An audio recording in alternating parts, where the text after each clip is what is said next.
Реализацијата на поголемиот дел капитални проекти во Прилеп, а кои на големо беа ветувани пред последните локални избори, најверојатно ќе чека подобри времиња. За сега ништо од реконструкцијата на старата Прилепска чаршија, ниту од изградбата на спортско-рекреативниот центар со затворен базен, а ниту пак од изградбата на нов театар. Единствено, пред неколку дена, конечно започнаа градежните работи за изградба на детската градинка, проект вреден 110 милиони денари, а чиј рок на изградба градските власти од 2017 година до сега на неколку наврати го пролонгираа. Ова зад мене е просторот каде што веќе трета година поред се најавува изградбата на детска градинка која треба да згрижи 250 деца. Градежните работи конечно започнаа и според најавите од локалната самоуправа, овде до крајот на годината треба да никне таа детска градинка. Меѓутоа, неизвестно останува кога ќе никне и затворениот базен, бидејќи во тој комплекс треба да постои и затворен базен. Според градоначалникот Илија Јовановски, спортско-рекреативниот центар, капитален проект, вреден 120 милиони денари, а наменет за учениците и за граѓаните рекреативци, годинава сигурно немало да биде завршен, но вели градежните работи ќе биле започнати.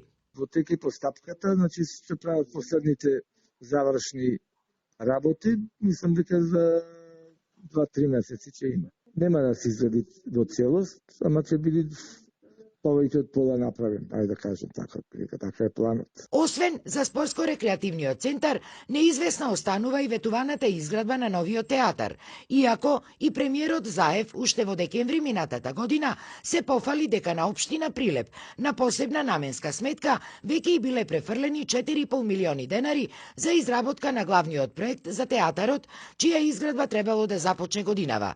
Но, според градоначалникот Јовановски, сега и тука има проблем. Не можело парите да се префрлат на општината, туку парите ќе се префрлат на театарот, Домот на културата Марко Цепенков, на тај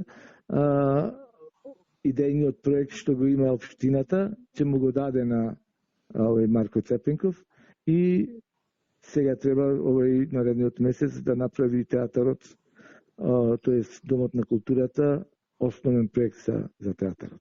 Во исто време, на стендбај ќе остане и реконструкцијата на старата Прилепска чаршија, вели градоначалникот Јовановски, додавајќи дека тоа се должело пред се на сензитивноста на овој проект, а условена од барањата и потребите на дуќанџиите, кои и без тоа мака мачат да ги одржат своите бизниси заради пандемијата.